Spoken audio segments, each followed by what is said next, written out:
शेखर राव, रवि शेखर राव जो है अपना माइक म्यूट करिए।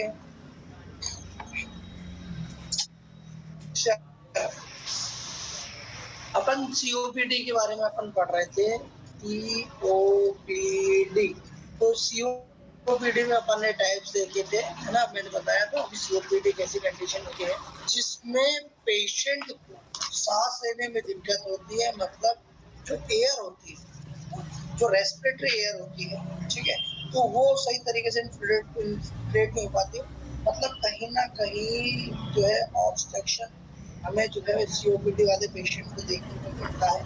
तो वो ऑब्स्ट्रक्शन के बारे में मैंने आपको बताया था, मैंने इतना बता दिया था, तो आप लोगों को इसकी बात मेरी समझ में आ गई थी।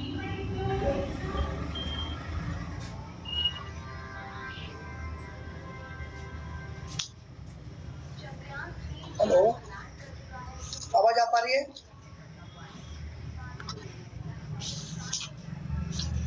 यस सर, आवाज आ रही है सर। तो मैंने जो है आपको सीओपीडी के बारे में काफी हद तक बहुत सारी चीजें बताई, ठीक है। और कल जो है मैंने लंग्स के चेस्ट के शेप साइज को भी आपको डिक्लेयर कर दिया था कि किसमें कैसा देखने को मिलेगा, ठीक है। तो सीओपीडी के बारे में मैंने लास्ट टाइम से 2 क्लास पहले जो है सीओपीडी के बारे में बता दिया था कि एयरवे में ऑब्स्ट्रक्शन हो रहा है, जिसकी वजह से जो है हमें पेशेंट को सांस लेने में दिक्कत हो रही है ना, पेशेंट को सांस लेने में असुविधा हो रही है। वो कारण मैंने आपको डिक्लेयर कर दिए थे कि ये कारण हो सकते हैं सीओपीडी होने के। तो पहला कारण मैंने आप लोगों को क्या बताया था? पहला कारण मैंने बताया था आपको क्या, क्रॉनिक ब्रोंकाइटिस। Chronic bronchitis. दूसरा मैंने जो कारण बताया था वो मैंने आपको बताया था, कोई बताएगा क्या बताया था दूसरा कारण?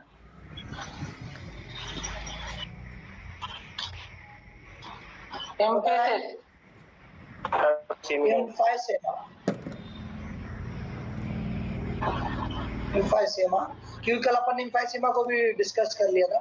तीसरा कारण क्या बताया था मैंने? Bronchial asthma. याद करिए, ब्रोंकियल अस्थमा। बिल्कुल सही, बिल्कुल सही।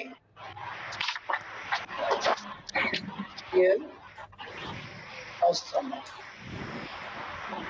चौथा कारण क्या था बताएं, याद है किसी को? ब्रोंचियोटिटिस, ब्रोंकाइटिस, ब्रोंकेक्टिस, ब्रोंकेक्टिस,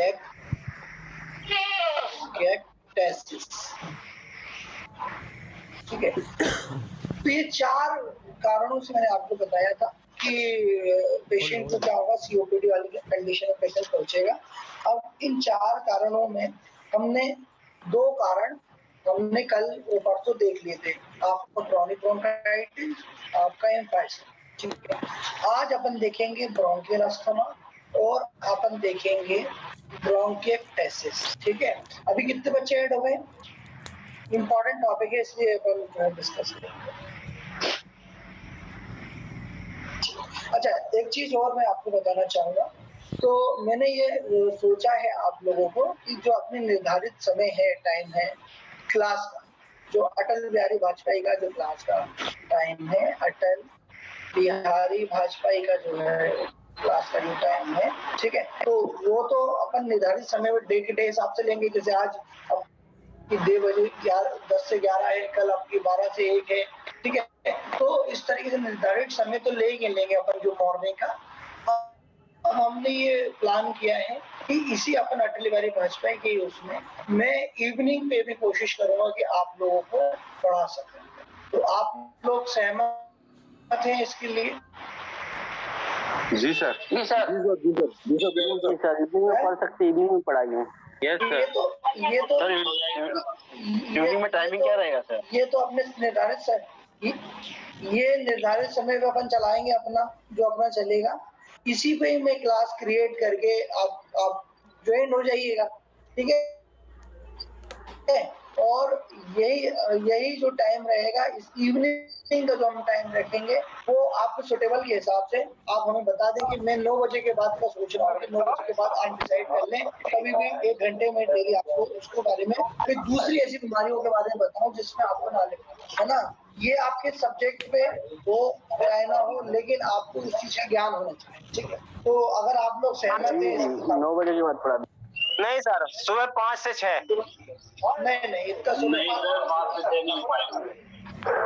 क्योंकि 9 बजे के बाद पढ़ा दीजिए सर। 5 से 6 बजे आप बोल रहे हैं तो सुबह 5 बजे कौन होता है सर जिसको लगन से पढ़ने की इच्छा है वो तो उठेगा सर।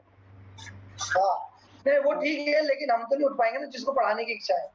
चलो सर रात में 9 से 10 कर दीजिए सर 9 बजे से चलेगा सर, 9 से 10।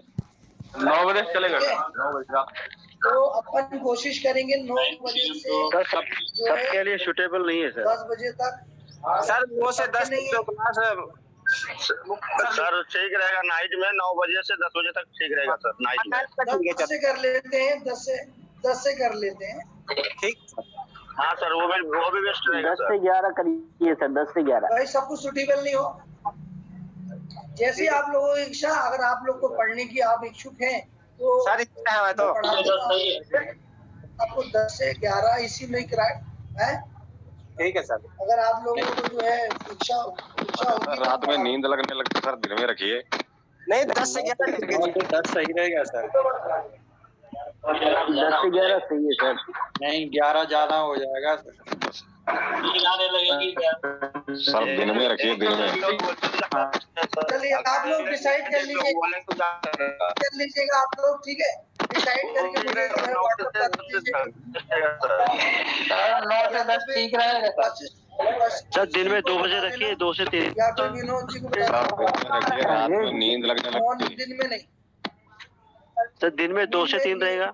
नहीं दिन में सबको भी तो कुछ काम है, दिन में कैसे चल पाएगा। 9 से 10 अच्छा है सर। चलिए ठीक है, आप लोग डिसाइड कर लीजिएगा, है ना। चलिए डिसाइड करके बता देना, अगर पढ़ना होगा तो पढ़ा, ठीक है।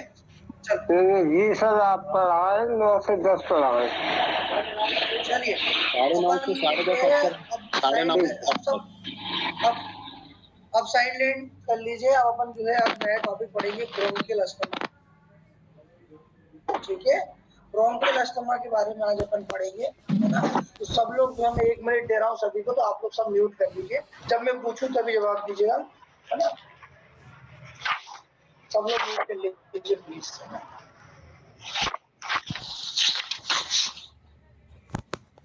सब लोग माइक म्यूट कर लीजिए अपना, है ना। असुविधा ना हो बीच में पढ़ाते। इम्पोर्टेंट टॉपिक है क्योंकि ये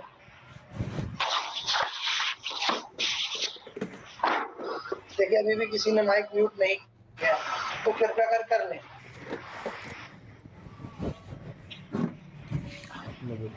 इसका मैं आपको ट्रीटमेंट वेज भी बताऊंगा, क्या ट्रीटमेंट आप कर सकते हैं ब्रोंकियल अस्थमा का।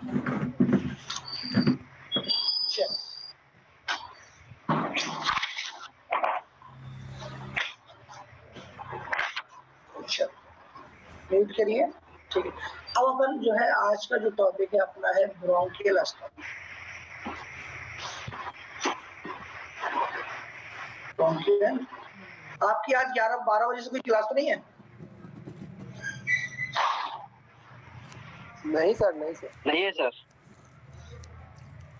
चलिए ठीक है। आज का जो टॉपिक है अपन पढ़ेंगे ब्रोंकियल अस्थमा, जो कि आपको वर्ल्ड वाइड हो चाहे कहीं पे भी आपको सबसे ज्यादा केस देखने को मिल रहे हैं ब्रोंकियल अस्थमा के। आप सब जैसे भी कोई एक जो है प्रीडिस्पोजिस्ट होगा ब्रोंकियल अस्थमा को लेकर। तो ब्रोंकियल अस्थमा एक ऐसी कंडीशन होती है जिसमें जो आपका ट्रेकियो ब्रोंकियल ट्री होती है वो स्टिमुलेट होती है, उसको स्पाज्म होता है। अगर अपन बात करें इस तरीके से मैं डायग्राम बनाऊं,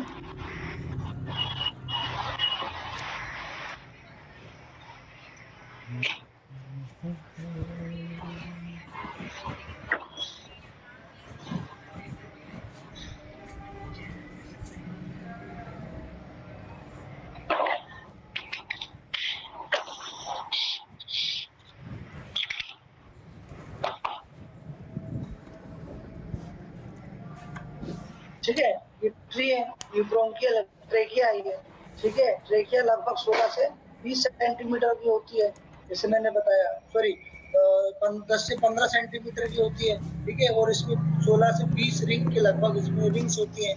फिर उसके बाद आपके जो है ब्रोंकियल आ जाता है। अब ये जो ब्रोंकियल आ रहा है, ये जो ब्रोंकियल बन रहा है, ये जो आपके फेफड़े में जो ब्रोंकियल बन रहा है, ठीक है ना, इसमें क्या दिक्कत हो रही है, इसमें जो है नैरोइंग हो रही है, स्पास्मोटिक नैरो हो रही है, ठीक है। अब ये जो एपिसोड हो रहा है, नैरो जो एपिसोड हो रहा है, जिसकी वजह से पेशेंट को क्या हो रही है, समस्या हो रही है। जो एयरवे है, ये जो एयरवे है आपका, ये अभी दे दिए। ये जो एयरवे है आपका, एयरवे है, ठीक है, ये पूरा एयरवे है आपका, पूरा लंग्स तक जा रहा है, ठीक है। और ट्रेकिया से ब्रोंकियल तक होते हुए एयरवे जो है वो क्या हो रही है आपकी, ऑब्स्ट्रक्ट। पहले 2 गोली दे रहे थे 3 बार, अब 1 ऑब्स्ट्रक्शन हो रहा है, दस्ते कंट्रोल हो चुका है। एयरवे में क्या हो रहा है, ऑब्स्ट्रक्शन हो रहा है। ये ऑब्स्ट्रक्शन कैसे हो रहा है, नैरोइंग हो रही है, जो एयर पैसेज है वो क्या हो रही है, नैरोइंग हो जाती है। परसों को लगा था वाटर।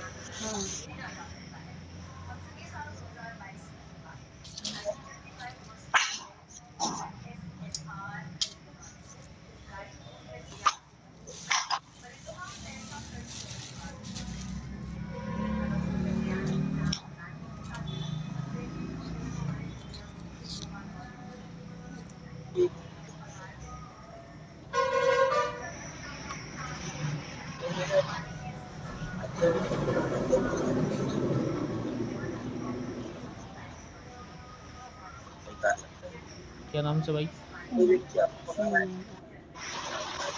आवाज नहीं आ रही सर, तेज। चलिए, स्क्रीन दिख रही सभी को?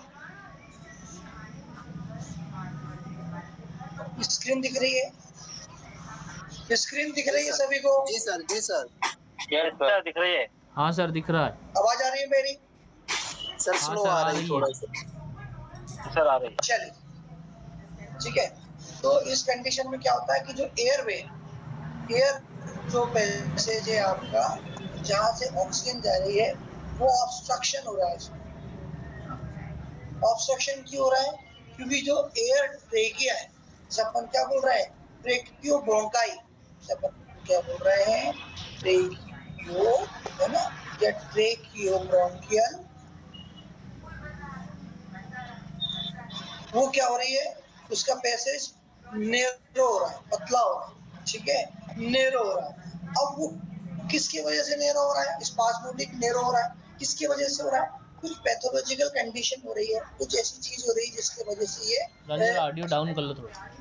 ठीक है, नैरो हो रही है। मतलब कि जो ब्रोंकियल है, इसमें ये जो ब्रोंकियल है, इधर क्लास चल रहा है ना, ब्रोंकियल्स है, ठीक है, इसमें क्या हो रहा है, इन्फ्लामेशन, क्या हो रहा है, इन्फ्लामेशन हो रहा है, इन्फ्लामेशन हो रहा है, मतलब सूजन हो रही है, ठीक है। अब ये सूजन क्यों हो रही है, सूजन इसलिए हो रही है क्योंकि यहाँ पर जो ईस्नोफिल्स है, यहाँ पर जो ईस्नोफिल्स है इस लेयर एरिया में, उसमें क्या हो रहा है, इन्फिल्ट्रेशन हो रहा है। ईस्नोफिल का इकट्ठा जो प्रोसेस है, जिसे अपन ईस्नोफिलिया बोलते हैं, ईस्नोफिल जो है इन्फिल्ट्रेट हो रही है इस एरिया में, फिल्ट्रेशन, इन्फिल्ट्रेशन हो रहा है। ईस्नोफिल्स का जो है, ईस्नोफिल्स का क्या हो रहा है, इन्फिल्ट्रेशन हो रहा है, ठीक है। इस ब्रोंकियो ट्रेकिया में, ट्रेकियो ब्रोंकियो में, ब्रोंकियल में क्या हो रहा है, ईस्नोफिल का इन्फिल्ट्रेशन हो रहा है। साथ में अगर अपन देखेंगे, साथ में क्या हो रहा है, साथ में इसमें physiologically bronchial hyper physiologically bronchial hyper secretion हो रहा है, या ब्रोंकियल हाइपर रिएक्शन एक्टिविटी हो रही है, ठीक है ना, जिसकी वजह से पेशेंट के साउंड में क्या आ रही है,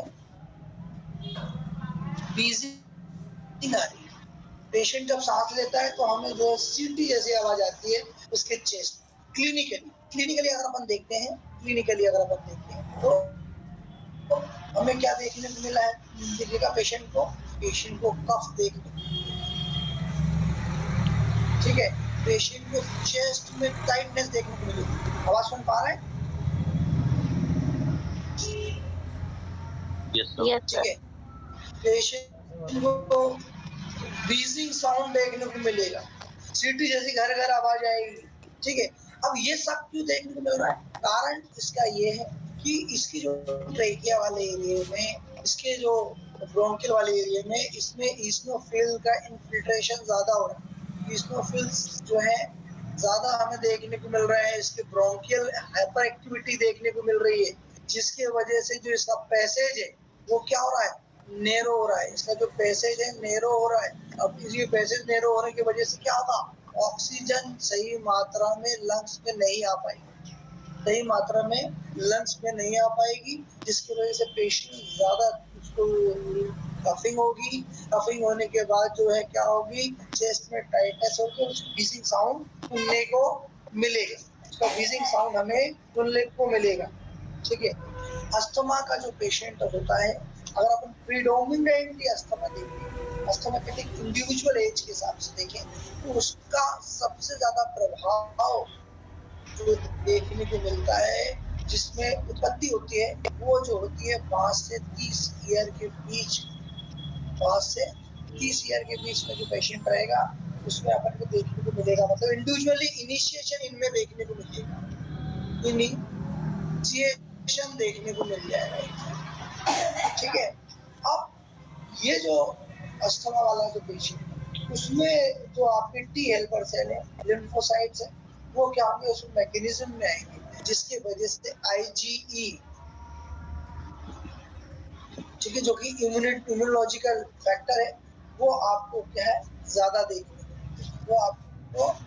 जब देखने को मिलेगा, जब अपन सेंसिटिविटी टेस्ट कराएंगे ना, तो IgE हमें ज्यादा देखने को मिलेगा, इम्यूनोलॉजिकल जब टेस्ट कराएंगे उसमें। ठीक है, इतनी बात समझ में आई?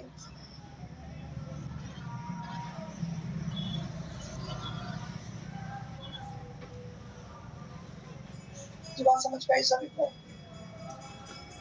आवाज आ रही है? Yes sir. चल आगे बढ़ते हैं अपन। अब अपन देखेंगे अस्थमा के जो 2 तरीके के फैक्टर्स होते हैं अस्थमा, ठीक है, कितने तरीके के होते हैं, 2 से 3 तरीके के फैक्टर्स होते हैं। अगर अपन क्लासिफाइड करें, अस्थमा को क्लासिफाइड करें, अस्थमा के टाइप्स को क्लासिफाइड करें कि किसकी वजह से ब्रोंकियल अस्थमा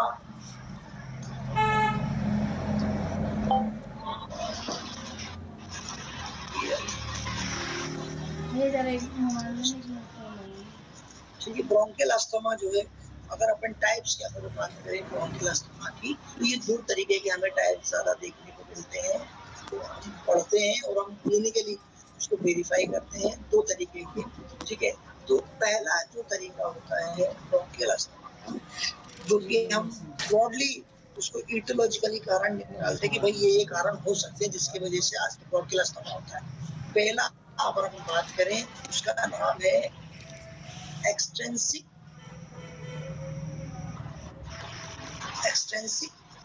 ठीक है, एक्सट्रिंसिक अस्थमा। राइटिंग समझ में आ रही है? स्लाइड देखने को मिल रही है? Yes sir. एक होती है इंट्रिंसिक अस्थमा। ठीक है, 2 तरीके के होते हैं, एक एक्सटेंसिव टाइप का और एक इंटेंसिव टाइप का। अब जो एक्सटेंसिव टाइप का अस्थमा आपका रहेगा, एक्सटेंसिव टाइप का जो अस्थमा रहेगा वो किससे होगा, इसी को हम बोलते हैं एलर्जन, है ना, एलर्जिक टाइप का रहेगा, किसी चीज के लिए वो क्या रहेगा, ससेप्टिबल रहेगा, जिसे अपन एलर्जिक अस्थमा भी बोलते हैं। ठीक है, एक्सटेंसिव टाइप। ठीक है, अब इंटेंसिव टाइप का क्या रहेगा, नॉन एलर्जन। ठीक है, इंटेंसिव टाइप का जो रहेगा वो कैसा रहेगा, नॉन एलर्जन रहेगा, ये किस टाइप का रहता है इसका कोई भी हमें हिस्ट्री नहीं मालूम, बस ये हम सोचते हैं कि भाई इसकी फैमिलियर हिस्ट्री है, बाप दादा को है ना, जेनेटिक है, जिसकी वजह से ये इसको देखने को मिल रहा है, जिसे अपन क्या बोल रहे हैं, इंटेंसिक अस्थमा। समझ पाई थी कहानी?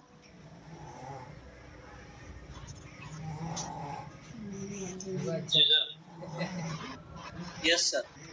ठीक, अब एक्सटेंसिव जो अस्थमा रहता है, एक्सटेंसिव वाला जो अस्थमा रहेगा, एक्सटेंसिव जो अस्थमा रहेगा, इसका जो पहले 2-3 बार दे रहे थे। ये कौन सी एज में हमें सबसे ज्यादा देखने को मिलता है?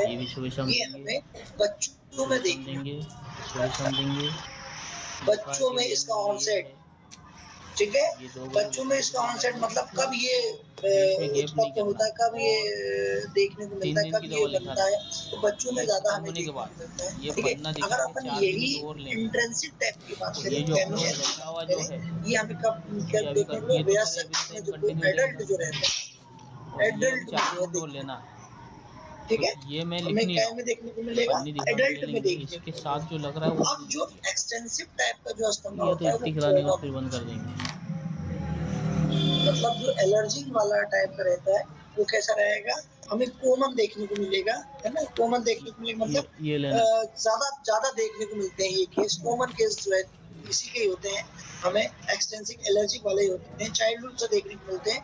और अर्ली लाइफ जो अर्ली यंग एज होता है ना, यंग एज पे भी देखने को मिलेगा, यंग एज पे भी देखने को मिलेगा हमें इसमें एक्सटेंसिव टाइप के अस्थमा, ठीक है। अब एक्सटेंसिव टाइप का अस्थमा रहेगा, जैसे मैंने बताया एलर्जेंस, मतलब किसी चीज से वो एलर्जिक प्रोन या डिस्पोजिशन रहेगा या प्रोन रहेगा, जिसकी वजह से जो है क्या करेगा, वो इफेक्ट होगा, मतलब उसको कहीं ना कहीं वो इरिटेट बना रहेगा, जिसकी वजह से उसका अस्थमा क्या होगा, बढ़ेगा। मान लीजिए उसको धूल में जाने में दिक्कत होती है, अगर वो धूल में गया तो उसका अस्थमा बढ़ जाएगा। मान लीजिए उसे पानी पीने से दिक्कत होती है, ठंडा पानी पीने से, बाहर का पानी पीने से उससे अस्थमा हो रहा है, तो वो अस्थमा बढ़ जाएगा। मान लीजिए वो गार्डन में घूमने जा रहा है, उसको अस्थमा बढ़ जाएगा।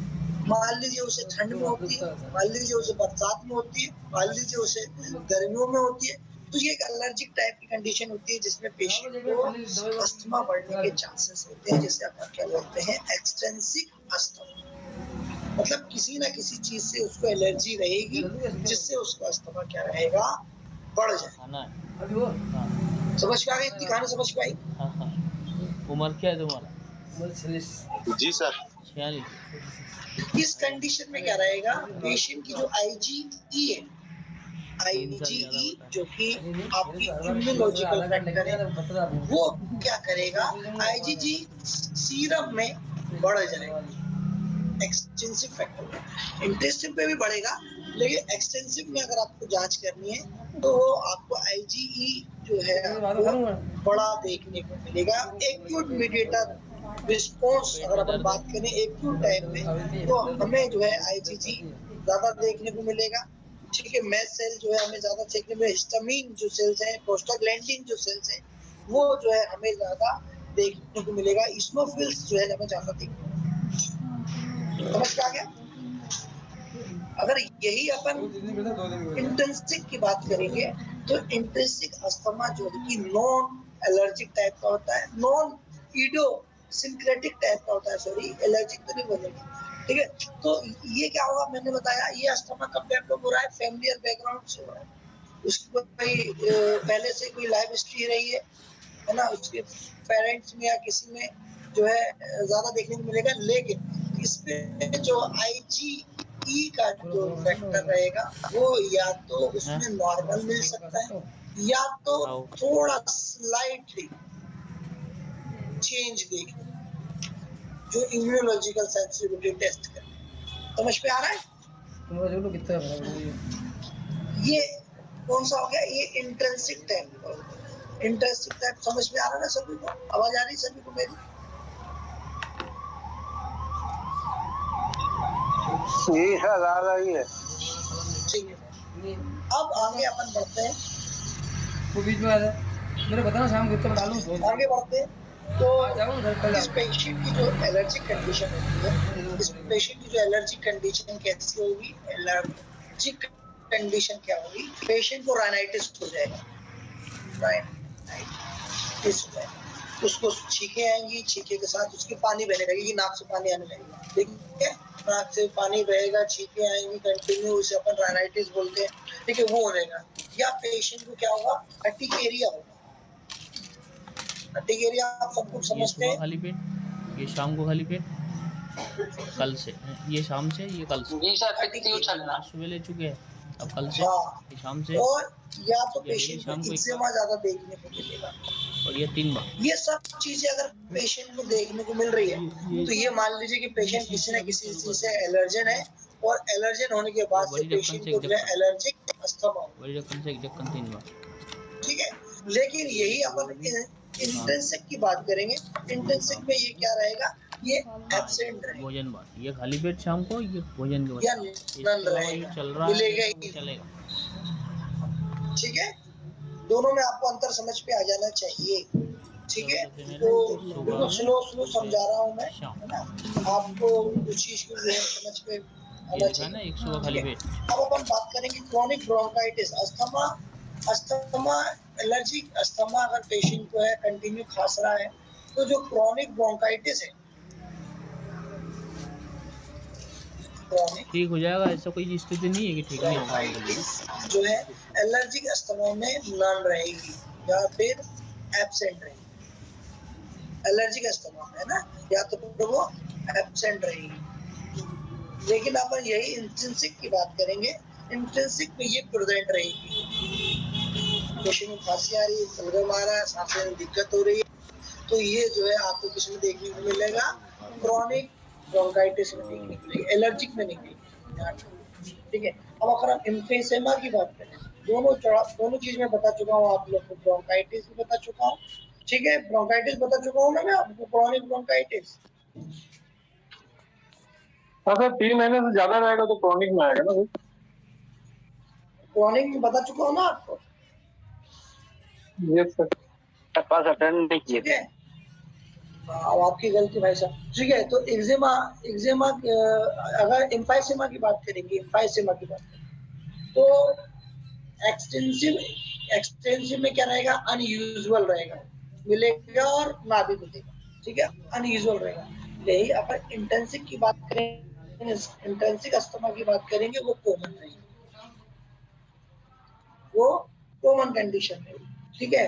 इतनी बात आप लोगों को समझ पाना चाहिए, मैं दोबारा आपको समझा देता हूँ। मैं अस्थमा पढ़ा रहा हूँ, अस्थमा एक ऐसी कंडीशन होती है जिसमें एयर पैसेज में ब्लॉकेज आता है, एयर पैसेज में जो है क्या आता है, ब्लॉकेज आता है, एयर पैसेज में जो है ब्लॉकेज आता है, जिसमें ऑक्सीजन सही तरीके से नहीं पहुंच पाता है। अब ये ब्लॉकेज किसकी वजह से आता है, ट्रेकियोब्रोंकियल नर्विंग की वजह से आता है। अब ये ट्रेकियोब्रोंकियल नर्व क्यों हो रहा है, क्योंकि ब्रोंकियल इन्फ्लेमेशन हो रहा है। अब ये ब्रोंकियल इन्फ्लेमेशन, ट्रेकियल इन्फ्लेमेशन क्यों हो रहा है, क्योंकि जो ईस्नोफिल इन्फ्लेमेशन है वो बढ़ रहा है। अब ये ईस्नोफिल इन्फ्लेमेशन से क्या हो रहा है, इन्फिल्ट्रेशन से क्या हो रहा है, पेशेंट कफिंग होगी, चेस्ट ड्राइनेस होगी और व्हीजिंग साउंड देखने को मिलेगा। अब ये जो है हमें सबसे ज्यादा 5 से 30 साल में जो है इनिशिएशन देखने को मिलता है, जिसमें आईजी हमें इंक्रीज फॉर्म में देखने को मिलेगा इम्यूनोलॉजिकली। अगर ब्रोंकियल अस्थमा की बात करेंगे, 2 तरीके से है, एक एक्सटेंसिव है, इंटेंसिव। एक्सटेंसिव वाला जो रहता है वो एलर्जिक टाइप का रहता है, इंटेंसिव टाइप का जो होता है वो हिस्ट्री या जेनेटिक बैकग्राउंड होता है। अगर अपन एलर्जिक की बात करें तो एलर्जिक जो रहेगा बच्चों में ज्यादा देखने को मिलता है और अर्ली एज में देखने को मिलेगा। यही इंटेंसिटी की अगर बात करें जो फैमिली हिस्ट्री है वो एडल्ट में ज्यादा देखने को मिल रहा है। अपन एलर्जन की बात करें, एलर्जिक वाले में वो किसी न किसी चीज से एलर्जिक कंडीशन में रहेगा, जिसकी वजह से वो प्रोन रहेगा, जिसकी वजह से उसको पेशेंट को राइनाइटिस हो सकती है, जैसे अर्टिकेरिया हो सकता है, एक्जिमा हो सकता है। लेकिन यही जो इंटेंसिव वाला रहेगा, इनमें सब जो है आपको आईजी नॉर्मल भी देखने को मिलेगा और ये जो एलर्जिक रिएक्शन है वो हमें देखने को मिलेगा, ठीक है। क्रॉनिक ब्रोंकाइटिस हमें जो है एलर्जी वाले में नहीं देखने को मिलेगा, इंटेंसिव वाले में देखने को मिलेगा, फैमिली वाले में देखने को मिलेगा। एम्फाइसेमा जो है अनयूजुअल रहेगा एलर्जिक वाले में और इसमें जो है कॉमन हमें देखने को मिलेगा। इतनी बात आप लोगों को समझ में आ गई हो तो मैं आगे बढ़ जाऊँ। जी सर। यस सर, समझ में आ गया। है ना। तो फिर मैं अब आगे बढ़ता हूँ। अब एक होता है मिक्स्ड टाइप, एक होता है किस टाइप का, ठीक है। अपन ने जैसे पढ़ा, एक हो गया एक्सटेंसिव टाइप का, ठीक है। एक हो गया, क्या हो गया आपका, एक्सटेंसिव टाइप का, ठीक है, अस्थमा, ठीक है। दूसरा हो गया इंट्रिंसिक अस्थमा,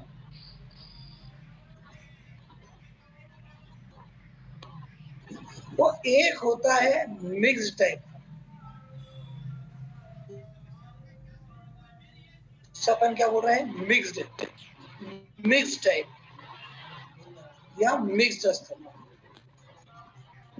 ठीक है। एक हो गया आपका मिक्स्ड टाइप का,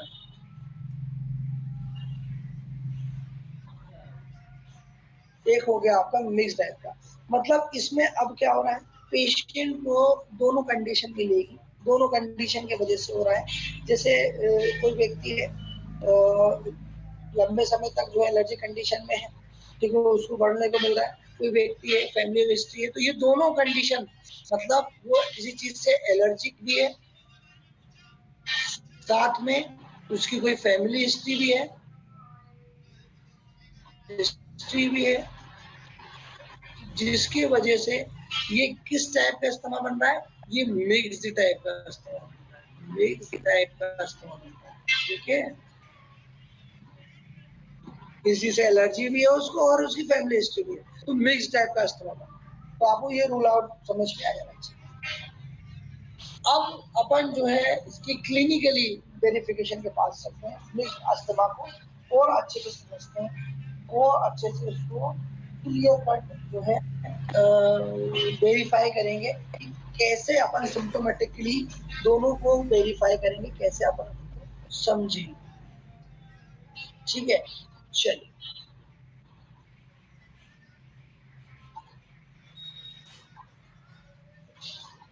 एक हो गया आपका कौन सा, एक्सटेंसिव,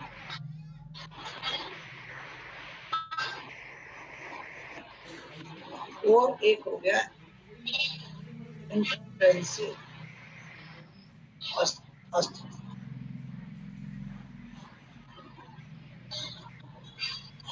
इसको खत्म करना आज अस्थमा को, चाहे जितना टाइम हो, ठीक है। चलिए, अब आवाज आ रही सभी को? Yes sir. जी सर, आ रही है, आवाज आ रही है। अरे चलिए, अब क्लिनिकल फीचर कैसे समझेंगे अपन क्लिनिकली, जैसे मैंने बताया कि जो आपका पेशेंट है मिक्स एक्सटेंसिव टाइप का, वो किस किस में देखने को मिलेगा, चाइल्ड में और यंग एडल्ट में देखिए। तो ये कहाँ देखने को मिल रहा है आपको, ये केवल आपको एडल्ट में देखने को मिलेगा, या 35 साल से जो ऊपर का व्यक्ति है ना, उसको देखने को क्लिनिकली वेरिफिकेशन, ठीक है। और क्या रहेगा, पेशेंट को इसमें क्या रहेगा, एलर्जिक की हिस्ट्री रहेगी, किसी चीज की एलर्जिक की क्या रहेगी, हिस्ट्री रहेगी। इसमें क्या रहेगी, फैमिलियर हिस्ट्री रहेगी, उसके बाप दादा को किसी को फैमिली की जो है हिस्ट्री रहेगी, ठीक है। क्लिनिकल वेरिफिकेशन करने का तरीका भाई साहब देखते हैं ना। अब इसका जो अटैक रहेगा वो कैसा रहेगा, कोई स्पेसिफिक अटैक रहेगा, मतलब कोई स्पेसिफिक एंटीजन रहेगा, जैसे पोलन ग्रेन, समझ रहे हैं, नए बसंत ऋतु में जो है कि तो पोलन ग्रेन हुए, मतलब जो पेड़ के पौधे के फूल उड़े, उसका कलर उड़ा और उससे प्रॉब्लम होगी। कोई परफ्यूम, ठीक है, कोई रिएक्शन या एलर्जन जिससे ये इसका अस्थमा फ्लेयर अप हो। और इंटेंसिव की अगर अपन बात करें, इंटेंसिव में अगर कोई इन्फेक्शन, यहाँ इन्फेक्शन हो गया, यहाँ एलर्जिन हो गया, अंतर समझिए, कोई इन्फेक्शन अगर उसकी कांटेक्ट पे आया, और उसने जो है उसको क्या कर दिया, प्रॉब्लम कर दिया, जिसकी वजह से उसको अस्थमा क्रिएट हो। समझ में आ रहा है? जी सर। ठीक है, अब अपन बात करेंगे ये कैसा रहेगा अटैक, इसका अटैक कैसा रहता है। इंटेंसिव अस्थमा का कैसा रहेगा, इंटरमिटेंट टाइप का रहेगा। इंटरमिटेंट समझ रहे हैं, कभी आएगा कभी नहीं आएगा, कभी एकदम से जैसे वो कांटेक्ट में आया और जो है उसको प्रॉब्लम करेगा, मतलब एक इंटरवल में होगा, इंटरवल में उसका अटैक आएगा। तो मूवी में एक इंटर होता है, पहला पार्ट, फिर इंटरवल होगा, फिर सेकंड पार्ट आएगा। इसी तरीके से ये अस्थमा ऐसा रहता है, स्टैटिक अस्थमा, एलर्जी अस्थमा, कि पहले उसको अस्थमा होगा, उसने दवाई गोली करी, आराम मिल गया, और फिर से जो अस्थमा होगा, फिर से वही जो है एलर्जी कंडीशन होने लगी। तो ये इंटरवल के दौरान है। अगर आप इंट्रिंसिक टाइप की बात करें, ये जो अस्थमा होगा ये परसिस्टेंट बना रहेगा, परसिस्टेंट टाइप का अस्थमा रहेगा। मतलब इसमें इसको इंटरवल की जरूरत नहीं, क्योंकि इन्फेक्शन है, फैमिलियर हिस्ट्री है, इसको परसिस्टेंट बना ही रहेगा, रेगुलर बनेगा सर। ये हाँ रेगुलर बना रहेगा। ठीक है, तो ये मैं आपको उसके क्लिनिकल वेरिफिकेशन के तरीके बता रहा हूँ कि आप कैसे इसको समझ सकते हैं। ठीक है, अब इसमें टेस्ट क्या क्या कराएंगे आप, इन्वेस्टिगेशन। ठीक है, इन्वेस्टिगेशन, अब जो नॉर्मल इन्वेस्टिगेशन वो तो कराओगे, लेकिन जो स्पेसिफिक इन्वेस्टिगेशन होती है, एक इन्वेस्टिगेशन होती है स्किन टेस्ट। ठीक है, स्किन टेस्ट इसमें क्या आएगी, पॉजिटिव आएगी, और इस पे जो स्किन टेस्ट आएगी वो क्या आएगी, इसको पॉजिटिव आ गई तो इस पे नेगेटिव आएगी। ठीक है, दूसरा इसमें IgE कैसा होगा, मैंने बताया आपको,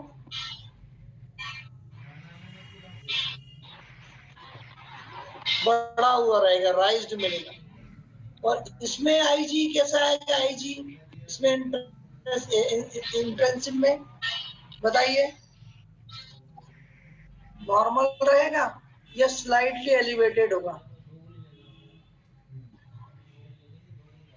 ठीक है, तो आपको इस तरीके से इसको समझना है, समझ गए,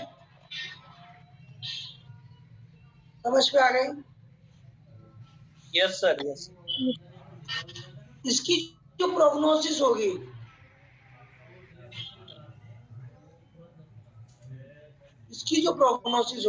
इसकी एक्सटेंसिव, तो जो एक्सटेंसिव की प्रोग्नोसिस होती है वो फेवरेबल होती है, मतलब हमारे फेवर में होती है, हम ट्रीटमेंट करेंगे और पेशेंट जो है ठीक होने के चांसेस ज्यादा होते हैं, फेवरेबल होती है एलर्जिक वाली की।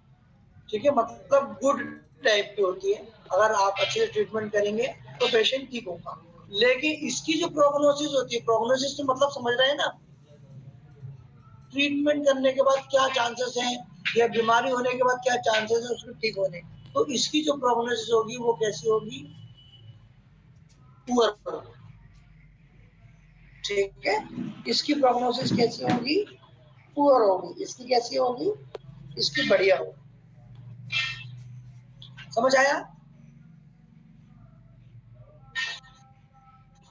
कोई यस बोल सर। ही नहीं रहा। हाँ बोला करो। ठीक है, अब अपन अस्थमा के ट्रिगर फैक्टर को देखते हैं। ट्रिगर फैक्टर मतलब कि ऐसे कौन से फैक्टर्स हैं जिसकी वजह से अस्थमा आपका फ्लेयर अप हो सकता है। ट्रिगर फैक्टर की बात करें अपन, ठीक है,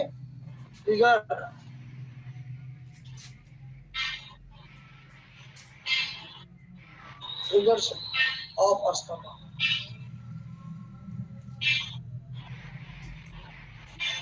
ट्रिगर फैक्टर्स क्या क्या ट्रिगर फैक्टर्स हो सकते हैं, देख कब कब पेशेंट को प्रॉब्लम होगी, कैसे कैसे होगा। या तो पेशेंट कोई एलर्जन कंडीशन है ना, ये इंड्यूस टाइप का है, इंड्यूस मतलब इसके वजह से हो सकता है, इंड्यूसर्स है ये, मतलब उसकी वजह से प्रोड्यूस कर रहा है अस्थमा। या तो कोई एलर्जिक हो जाएगी, एलर्जेंस रहेगा जिसकी वजह से पेशेंट को अस्थमा हो जाएगा। समझ में आ रहा है? कोई एलर्जिन है ना। अब एलर्जन दोनों तरीके से हो सकते हैं, या तो इन्वायरमेंटल, ठीक है, इन्वायरमेंट में कोई एलर्जन है जिसकी वजह से प्रॉब्लम हो रही है, या तो कोई जेनेटिक फैक्टर्स है जिसकी वजह से वो उस चीज के लिए विशेष एलर्जन के लिए जो है वो क्या है, प्रोन है ना। समझ में आ रहा है? अब जैसे मान लो इन्वायरमेंट, अगर अपन और बात करें इन्वायरमेंटल और एलर्जन की बात करें, जैसे मान ली एलर्जन की बात करें, कोई पॉलन ग्रेन है, ठीक है। पॉलन ग्रेन से समझ रहे हैं ना क्या बोल रहा हूं मैं? Hello, yes sir. जी सर, जी सर। ठीक है, कोई पॉलन है, ठीक है, उसकी वजह से एलर्जी है पेशेंट को, ठीक है। कोई लेदर के डस्ट से एलर्जी है, कोई डस्ट से एलर्जन है, ठीक है। किसी को जो है स्मोक से, किसी भी स्मोक से एलर्जन है, ठीक है। किसी को किसी एनिमल से एलर्जन है, किसी को जो है ठंड से, विंटर से एलर्जन है, ठीक है। किसी को मिल्क से एलर्जन है, किसी को कोल्ड से है, ठीक है, किसी को एग से है, ठीक है, प्लांट से भी होता है, ग्रास से है, ठीक है। हाँ, किसी को प्लांट से, प्लांट वही बोल रहा है एलर्जन, ठीक है, उससे है, प्लांट से। किसी को चॉकलेट से, किसी को फिश से, किसी को मीट से, ठीक है। एलर्जन कुछ भी हो सकता है ना, जिसकी वजह से उसको प्रोन कंडीशन क्या हो, वो हो स्टिमुलेट, जिसकी वजह से वो एलर्जिक अस्थमैटिक कंडीशन में पहुंच जाए। दूसरा, अगर इंड्यूस फैक्टर की अगर अपन बात करें तो कोई इन्फेक्शन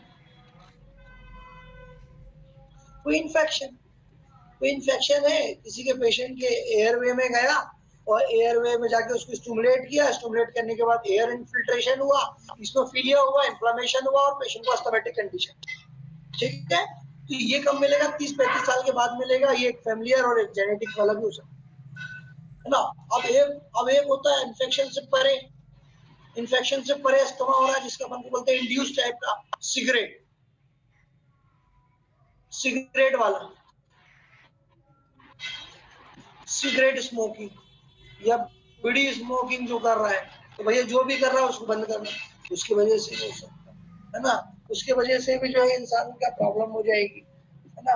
उसकी वजह से इन्फिल्ट्रेशन चांसेस बढ़ सकते हैं, उसकी वजह से प्रॉब्लम आ सकती है। ब्रोंकियल्स जो है आपके खराब हो जाएंगे, आपके क्या बोलते हैं उसको, आपके सेल्स जो है, एल्वुलाई की जो सेल्स हैं, आपके जो लंग्स के पैरेन्काइमल सेल्स हैं, उसमें प्रॉब्लम आ जाएगी। मैं बताऊंगा आपको अलग से, एक अलग से इसकी एक क्लास लेके समझा दूंगा ये कैसा क्या है, ठीक है। तो ये इन्फेक्शन हुए। अब इसके ट्रिगर फैक्टर्स पे पहुंचते हैं अपन। ट्रिगर फैक्टर्स वही कि कब ये स्टिमुलेट होगा, कौन से समय में प्रॉब्लम दे रहा है। ट्रिगर फैक्टर में नाइट में कर सकता है, मॉर्निंग में कर सकता है, एक्सरसाइज करने के बाद होगा, ठंड में जाने के बाद होगा, कोई वायरल इन्फ्लेमेशन हो गया, वायरल इन्फेक्शन हो गया, ट्रैक इन्फेक्शन हो गया, एलर्जेंस हो गया, ठीक है, इरिटेंट हो गया, कोई ड्रग्स हो गई, किसी को ड्रग्स पे भी होता है, कोई इमोशनल स्ट्रेस से भी हो सकता है, ऑक्यूपेशनल से भी हो सकता है। तो इस तरीके के जो है आपको अस्थमैटिक कंडीशन आपको देखने को मिलेगी,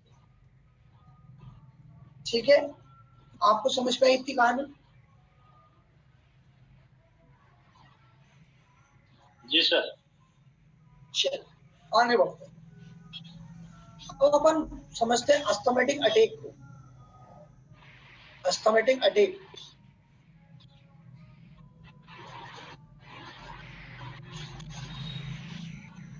अटैक, मतलब कब वो आपको जो है रियलाइज करेगा कि मुझे अस्थमा आने वाला है या अस्थमैटिक अटैक है।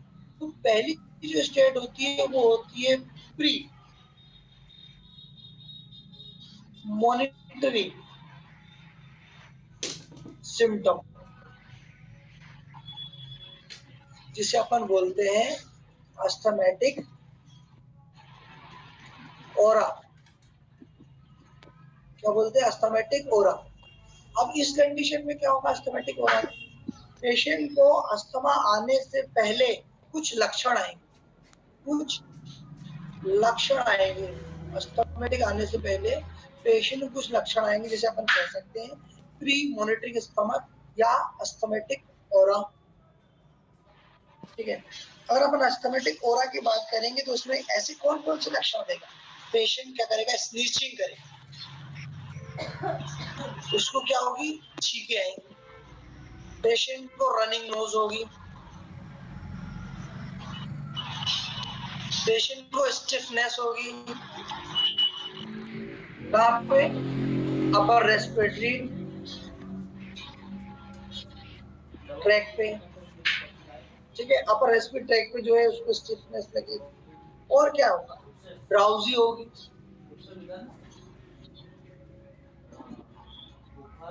ड्राउजीनेस रहेगा, डल रहेगा पेशेंट। पेशेंट रेस्टलेसनेस भी हो सकता है। ये प्री अस्थमैटिक ओरा है, अस्थमा आने से पहले की कंडीशन है। पेशेंट इरिटेट होगा, इरिटेबिलिटी होगी पेशेंट में, कहाँ पर, नोज में, लैरिंक्स में, फेरेंक्स में। ठीक है, ठीक है, थ्रोट में। ये इरिटेबिलिटी कंडीशन होगी पेशेंट में, ये प्रीडिस्पोजिंग फैक्टर्स। ठीक है, फिर क्या होगा, उसको कफिंग होगी, कफिंग होगी। ठीक है, फिर धीरे धीरे पेशेंट को क्या होगी, माइल्ड ब्रेथलेसनेस होगी, सांस लेने में थोड़ी सी कठिनाई होगी। तो ये सब सिम्टम क्या है, ये प्री सिम्टोमेटिक कंडीशन होती है अस्थमा, प्री सिम्टोमेटिक कंडीशन। ये बात समझ गए? जी सर। आगे बढ़े सर। कफिंग के बाद ब्रीथलेस रहेगा क्या सर? कफिंग जो हो रही है, कफिंग के बाद ब्रीथलेसनेस है, तो ये माइल्ड रहेगा? हाँ, ये माइल्ड कंडीशन में रहेगी, फिर धीरे धीरे बढ़ेगी। अभी तो प्री मॉनिटरिंग सिम्टम बता रहे हैं, अस्थमैटिक ओरा के बारे में बता रहे हैं। अब अपन सेकंड बात करते हैं, प्रोक्सिज्म। ठीक है, अब अपन बात करते हैं प्रोक्सिज्म की। तो प्रोक्सिज्म में क्या होगा, पेशेंट को सडन माइल्ड नाइट में जो है सेंसेशन देखने को मिलेगा।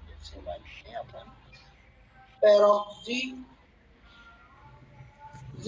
ऑफ अस्थमा की बात करें तो इस कंडीशन में क्या होगा, पेशेंट को अब सडन ऑनसेट जो है, अब ये जो सिम्टम के बाद क्या होगा, sudden onset, usually onset, sudden onset, sudden onset. और यूजुअली कब होगा, ये होगा midnight, middle night, midnight. Patient को क्या होगा मिडनाइट में, पेशेंट को ब्रेथलेसनेस,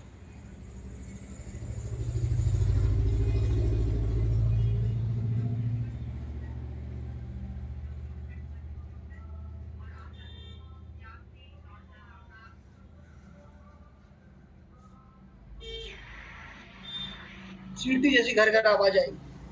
पेशेंट को चेस्ट टाइटनेस होगी,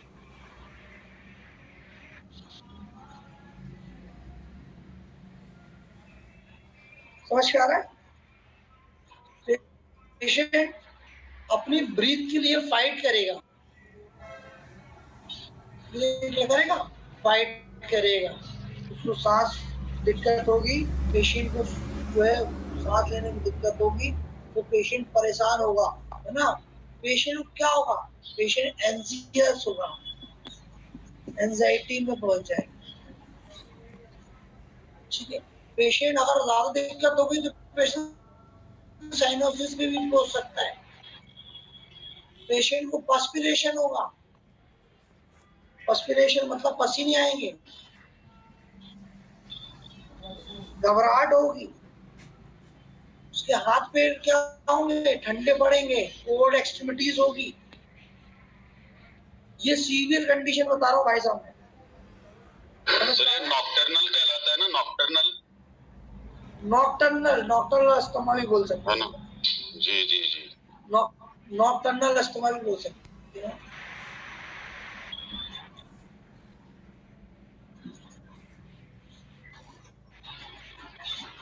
ठीक है, नॉक्टर्नल अस्थमा भी बोल सकते हैं, नाइट में हो रहा है। ठीक है, ये ऐसी कंडीशन अगर आपको पेशेंट देके आ रहा है तो आप समझ सकते हैं कि ये सीवियर एयरवे ऑब्स्ट्रक्शन में है पेशेंट, सीवियर एयरवे ऑब्स्ट्रक्शन। क्योंकि अपन क्या पढ़ रहे हैं, ये अपन किसकी वैरायटी पढ़ रहे हैं,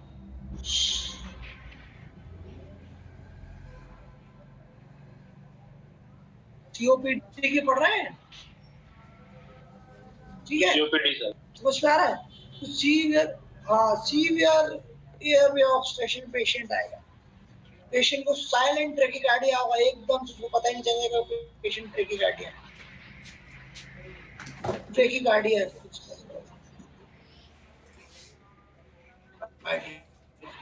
ठीक है, तो इस तरीके का पेशेंट आपका आ रहा है ना, तो आप समझ जाइए कि प्रोक्सिमल अस्थमा है, ये सडन ऑनसेट वाला अस्थमा है। इसको मुझे जो है तुरंत जो है मुझे ठीक करना है। अब ये कंडीशन आया प्रोक्सिमल बात की, अब पेशेंट किस पे चला जाएगा, तीसरी कंडीशन में चला जाएगा पेशेंट, टर्मिनल कंडीशन में चला जाएगा, टर्मिनेशन वाली कंडीशन में चला जाएगा। अब यहाँ पर क्या होगा, अब यहाँ पर अपन को मेडिसिन की जरूरत है। अगर मेडिसिन आपने नहीं दी तो पेशेंट ब्रोंकियल स्पाज्म होने लगेंगे, ब्रोंकियल स्पाज्म होने लगेंगे आप पेशेंट। ठीक है, जिसमें अब पेशेंट को जो है आपको ठीक करना बहुत जरूरी है। अगर इस समय पेशेंट नहीं गया तो इस स्पाज्म और इस हंगर ऑक्सीजन के चक्कर से पेशेंट गैस्ट्रिक में चला जाएगा, लंबी सांसें लेगा, आए भरेगा, उसको ऑक्सीजन की जरूरत पड़ेगी। ठीक है, इस दौरान आपको ठीक करना बहुत जरूरी है ना। और इसमें आपको ज्यादा टाइम नहीं मिलता, आपको जो है ये मान लीजिए कि अगर ऐसा पेशेंट आपको आया तो फ्यू मिनट से लगाकर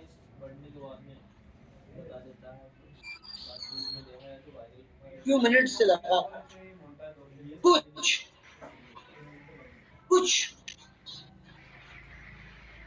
हावर्स तक ही पेशेंट को आप बचा सकते हैं, पेशेंट की कैपेबिलिटी के हिसाब से, पेशेंट की कैपेबिलिटी के हिसाब से किस कंडीशन।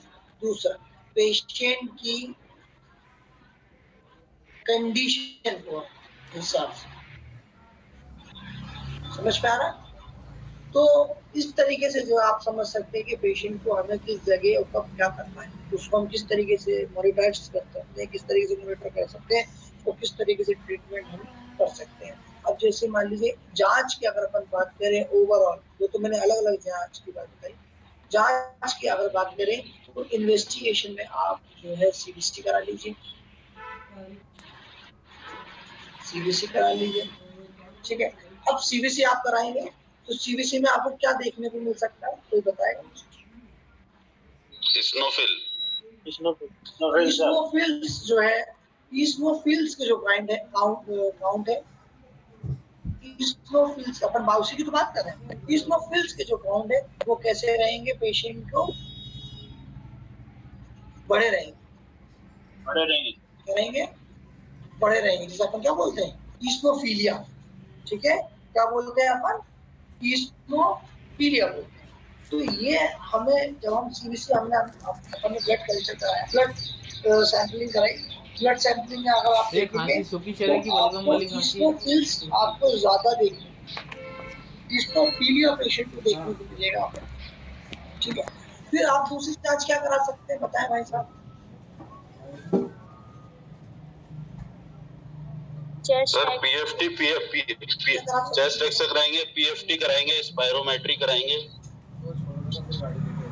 लंग फंक्शन टेस्ट कराएंगे। और क्या कराना चाहते हैं? एक्सरे कराना, ठीक है, एक्सरे कराना। अब एक्सरे में या तो वो नॉर्मल देखने को मिल सकता है अस्थमा, या तो इसमें सेगमेंटल, मतलब जो लोअर है वो हमें कोलैप्स की स्थिति में देखने को मिलेंगी एक्सरे। सेगमेंटल और या फिर लोअर जो रहेंगे वो कैसे रहेंगे, कोलैप्स की कंडीशन में देखने को मिल सकते हैं, ठीक है। और क्या करना है, जो मेन अभी अपन वो करा दिया, आपने जो है टेस्ट करा दिया, ठीक है। एक स्किन टेस्ट मैं आपको बार बार बता रहा हूँ, स्किन टेस्ट वो होता है, वो करा सकते। अब स्किन टेस्ट मैंने बताया किसमें पॉजिटिव मिलेगा भैया बताओ, एलर्जी पे,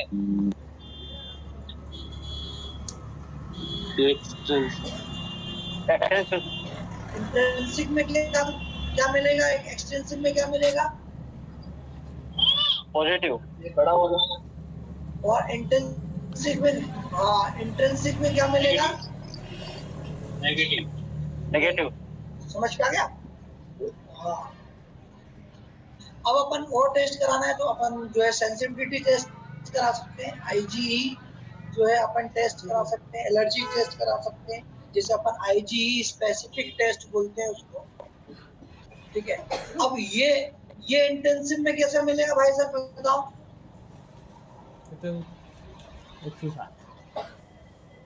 इंक्रीज रहेगा। इंटेंसिव में कैसे मिलेगा बताइए, बताया ना सब बढ़ा हुआ रहेगा। इंटेंसिव में कैसे रहेगा, आपको बढ़ा हुआ रहेगा, और इंटेंसिव में कैसे देखने को मिलेगा, ठीक है, स्टेटस टाइप का देखने को मिलेगा नॉर्मल, ठीक है। ऐसा आप चेक कर सकते हैं। फिर उसके बाद और टेस्ट क्या करा सकते हो बताओ,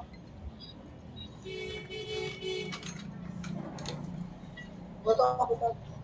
अब आप जो है जैसे इन्होंने बताया भाई आप पल्मोनरी फंक्शन टेस्ट करा लो, ठीक है, पल्मोनरी फंक्शन टेस्ट करा लो, उसमें भी आपको पता चल जाएगा।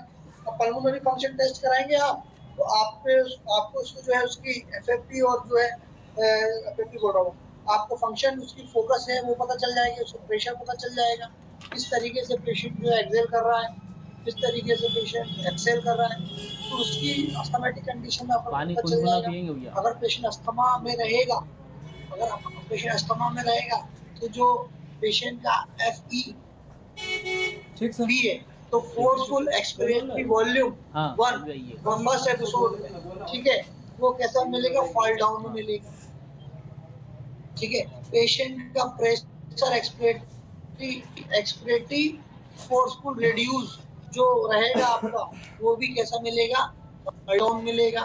ये प्रोसीजर 5 से 7 मिनट तक कंटिन्यू अगर करेगा पल्मोनरी, तो ये दोनों चीजें फाल मिलना चाहिए, तो वो दोनों वैल्यू से पता लगा लेगा कि पेशेंट जो है अस्थमेटिक कंडीशन में है, ठीक है। तो ये एक जांच हो गई, आप ब्लड आपने करा लिया, आपने एक्सरे करा लिया, आपने स्किन टेस्ट करा लिया, ठीक है। फिर आपको जब ज्यादा समझ नहीं आई फिर आप हायर लेवल में जाइए, फिर आप एंटीजन टेस्ट कराइए, ठीक है, एंटीजन टेस्ट करा सकते हैं। फिर आप अगर और आपको समझ नहीं आ रहा आप सीरोलॉजिकल टेस्ट करा सकते हैं, ठीक है। जैसे आप ज्यादा प्रॉब्लम पेशेंट को आ रही है, इन्फेक्शन बढ़ रहा है, आपको लग रहा है कि इंटेंसिव है, तो आप PCR करा लीजिए, उससे आपको समझ सकते हो तो आप, ठीक है। पॉलीमरेज आप में से बहुत सारे लोग तो DMLT वाले भी होंगे तो उनको आइडिया है, तो आपकी कृपया कर इसमें जांच के बारे में लोगों को बताया करें, अवेयर करा करें, ठीक है। ये टेस्ट करा सकते हैं आप। अब आप ज्यादा आपको और समझना है तो और ECG आप करा लो, ठीक है, ECG आप करा लो। ECG में आपको जो है मायोकार्डाइटिस वगैरह ये सब की कंडीशन, इन्फेक्शन की जो है आपकी स्थिति पल जाएगी, क्योंकि उसमें जो है ST जो सेगमेंट्स रहेंगे वो कैसे रहेंगे, वो एलिवेटेड रहेंगे, ठीक है। तो ये फर्दर इन्वेस्टिगेशन आप कराएंगे तो आपको जो क्लियर कट आपको प्रोसीजर उसका ट्रीटमेंट जो ट्रीटमेंट की कंडीशन पता चल जाएगी। आप जो है और ज्यादा कंडीशन खराब हो रही है तो आप पेशेंट की ABG करा लो। ABG किसी को पता है?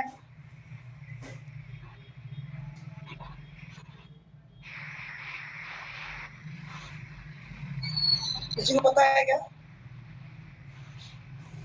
Arterial blood gauge analysis. हाँ बिल्कुल, ठीक है, ब्लड गेसेस एनालिसिस। इसमें अपन देख लेंगे भैया कि ऑक्सीजन की मात्रा कितनी है, CO2 की मात्रा कितनी है, पार्शियल प्रेशर कितना लग रहा है, इसमें पता चल जाएगा। ठीक है, आपको जो है बाइकार्बोनेट की पता चल जाएगा, आपको जो है मेटाबॉलिक एसिडोसिस के बारे में पता चल जाएगा, कैल्शियम सैचुरेशन पता चल जाएगा। ये सब मार्कर्स है, आप पता कर लो। ठीक है, आप CPR आप जो है एक जांच करा सकते हो, CRP करा लो, CRP करा लो। CRP का फुल फॉर्म पता होगा सब लोगों को, क्या है भैया बताओ?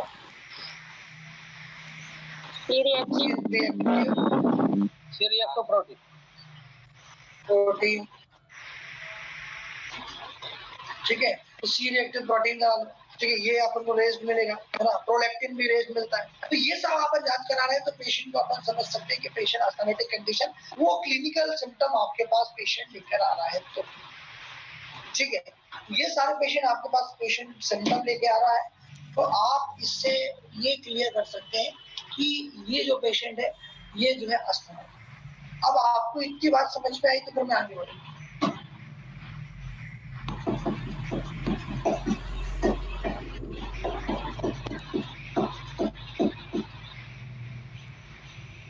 हेलो,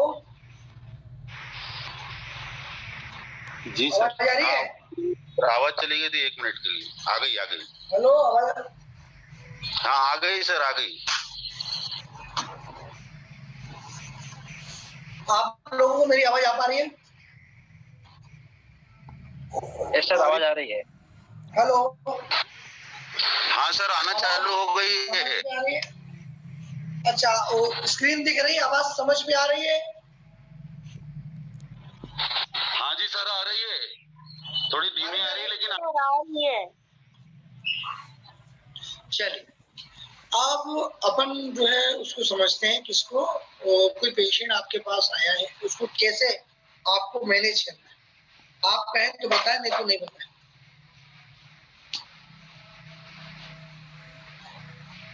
बता दीजिए। बता दो सर। सर बता दीजिए। बता दो सर। ठीक है, मैनेजमेंट की अगर अपन बात करेंगे, कैसे आपको असिस्ट करना है। पेशेंट आपके पास आया, आपको असिस्ट कैसे करना है। क्लिनिकली आपने पहले तो वेरिफिकेशन किया, क्लिनिकली जो उसकी सिम्टम्स थे पेशेंट के उसने आपको दिए, तो आपको कोरिलेट करना है ब्रोंकियल अस्थमा है कि नहीं, जो अपन ने पढ़ा, ब्रोंकियल अस्थमा है कि नहीं। अच्छा, ये ब्रोंकियल अस्थमा है तो कौन सा वाला है, एक्सटेंसिव वाला है कि इंटेंसिव वाला है, दोनों के सिम्टम मैं आपको बता चुका हूँ। फिर उसके हिसाब से फिर आप इन्वेस्टिगेशन के हिसाब से आपने इन्वेस्टिगेशन कराया, ईस्नोफिल बड़ा मिलेगा आपको, ईस्नोफिलिया देखने को मिलेगा, बढ़ा हुआ देखने को मिलेगा। साथ भी पेशेंट को ल्यूकोपेनिया भी देखने को मिल सकता है, इन्फेक्शन रहा तो, ठीक है, ल्यूकोपेनिया भी देखने को मिलेगा, है ना। तो इस तरीके से पेशेंट को आपने समझा जाना, और जो है आप अगर निष्पक्ष रूप से समझ जाएंगे कि पेशेंट को क्या हो रहा है, पेशेंट को आपके ब्रोंकियल अस्थमा हो रहा है या अस्थमा हो रहा है, तो आप कैसे उसको ठीक करेंगे, किस तरीके से उसको समझेंगे कि भैया मैं अब जो है उसको ठीक करूंगा। लाइफ थ्रेटनिंग कंडीशन में आपको बता चुका हूँ कि पेशेंट सीवियर डिस्निया में जाएगा, पेशेंट को सांस लेने में दिक्कत होगी, एयर ब्लॉक हो जाएगी, है ना, और ये ट्रिगर फैक्टर्स मैंने आपको सब बता दिए, साइन सिम्टम भी बताए मैंने आपको, ठीक है, आपने सब करा लिया, है ना। तो अब आपका मैनेजमेंट वाला पार्ट रहेगा, तो मैनेजमेंट वाले पार्ट में तो सबसे पहला जो एम आपका रहेगा, स्लाइड पर,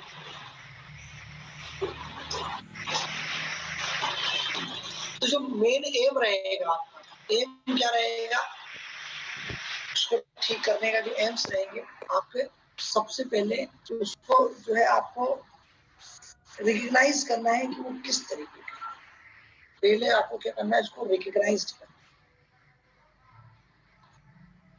कि उसकी कंडीशन क्या है, कंडीशन क्या है, नॉर्मल कंडीशन में है, मॉडरेट पे है, या वो सीवियर पे, ठीक है।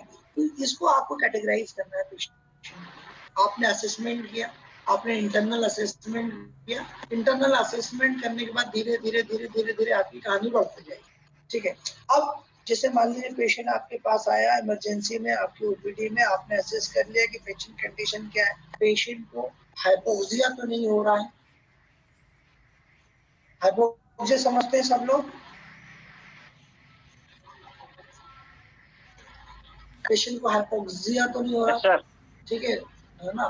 पेशेंट को हाइपोक्सिया तो नहीं हो रहा, ऑक्सीजन लेवल कम तो नहीं हो रहा। और पेशेंट को ऑक्सीजन लेवल कम हो रहा है तो आपको ऑक्सीजन उसको प्रोवाइड कराना है जब आपके पास है तो प्रोवाइड। अगर आप ये आपकी ओपीडी में इस तरीके का पेशेंट आता है, ऑक्सीजन की रिक्वायरमेंट है, तो आप सडन उसको जो है हायर सेंटर में भेजिए। हायर सेंटर में भेजिए। अगर हायर सेंटर में भेज रहे हैं तो अगर आपके पास ऑक्सीजन सिलेंडर है तो आप उसको ऑक्सीजन देकर भी रेफर कर सकते हैं। ठीक है, जब पेशेंट को सीवियर कंडीशन। अगर मॉडरेट रेस्टलेस में है, आप अपनी मेडिसिन से भी उसको थोड़ा बहुत रिलीव कर सकते हैं। ठीक है। अब आपके पास पेशेंट है तो पेशेंट को जो है आपने ऑक्सीजन दिया, ऑक्सीजन थेरेपी दी। ऑक्सीजन थेरेपी देने के बाद फिर आप मेडिसिनल पॉइंट पे पहुंचते हैं। तो मेडिसिनल पॉइंट में आप क्या क्या कर सकते हैं? मेडिसिनल पॉइंट पे जो कुछ आपकी मेडिसिन होती है, जैसे मान लीजिए ब्रोंकोडायलेटर,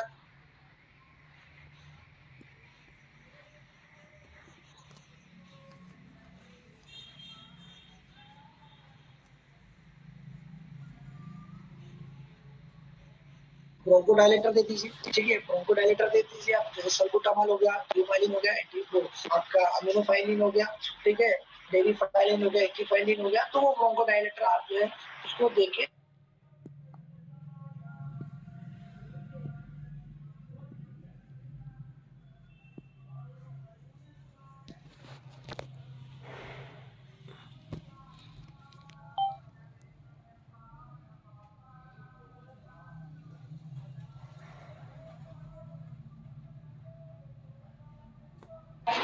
सर आवाज आ रही है? आ रही है सर आवाज। चलो तो आगे बढ़ो। तो आप ब्रोंकोडायलेटर दीजिए, ब्रोंकोडायलेटर से पेशेंट ठीक मिलेगा। पेशेंट उनके बाद जो है आप स्टेरॉइड भी यूज कर सकते हैं। कॉर्टिकोस्टेरॉइड जो होते हैं, वो आप यूज कर लीजिए। ठीक है, कॉर्टिकोस्टेरॉइड के बाद जो है आप उसको इनहेलर भी यूज कर सकते हैं।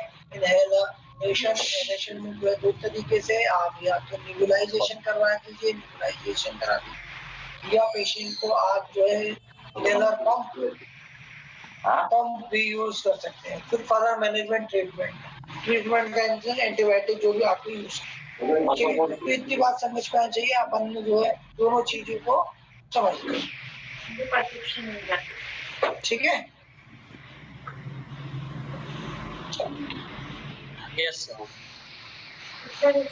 अपन जो है देखेंगे कि क्या पढ़ना है क्या नहीं पढ़ना है ना। कल तो समय हो चुका है, तो कल अपन मोस्ट प्रोबेबली सुबह 12 बजे के बाद जो है निमोनिया ले लेंगे।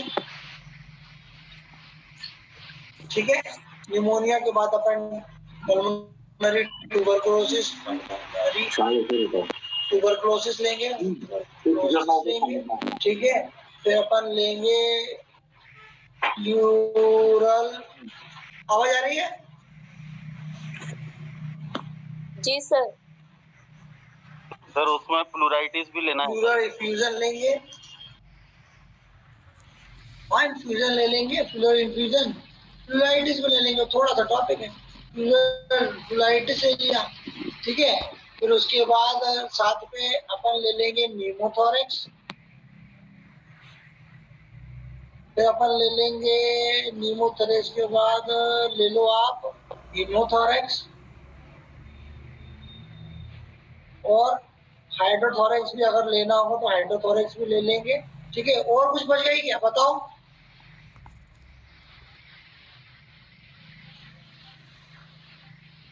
न्यूमोकोनोसिस भी है सर।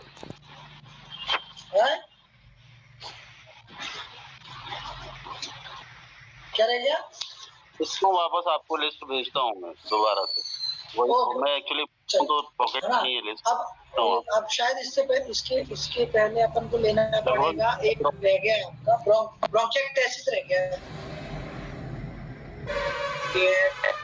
ब्रोंकिएक्टेसिस रह गया, ठीक है? तो ये मैं पढ़ा दूंगा आपको मॉर्निंग में, जब भी अपनी क्लास रहेगी, है ना? अपन सोच रहे हैं इवनिंग में भी आप लोगों को कुछ पढ़ाएं, तो आप इवनिंग में मुझे बताएं किस टॉपिक को लेके पढ़ाएं, कि इवनिंग में मैं आपको जो है कुछ कम्युनिकेबल डिसीजेस इवनिंग में तो कम्युनिकेबल डिसीजेस के बारे में बताऊंगा इवनिंग में। Hello sir, typhoid, malaria, enteric fever, है ना? कम्युनिकेबल डिसीजेस बताऊंगा, क्या कम्युनिकेबल डिसीजेस होती है, ठीक है? बस सब, हाँ ये सब लूंगा, ठीक है? चलिए, धन्यवाद। इवनिंग में क्लास कितने बजे लेंगे सर? 9 बजे के बाद लेंगे। Thank you sir. सर आज बहुत अच्छा पढ़ाया, आराम से पढ़ाया, समझ में आया सर। चलिए, धन्यवाद। Thank you sir. Thank you sir.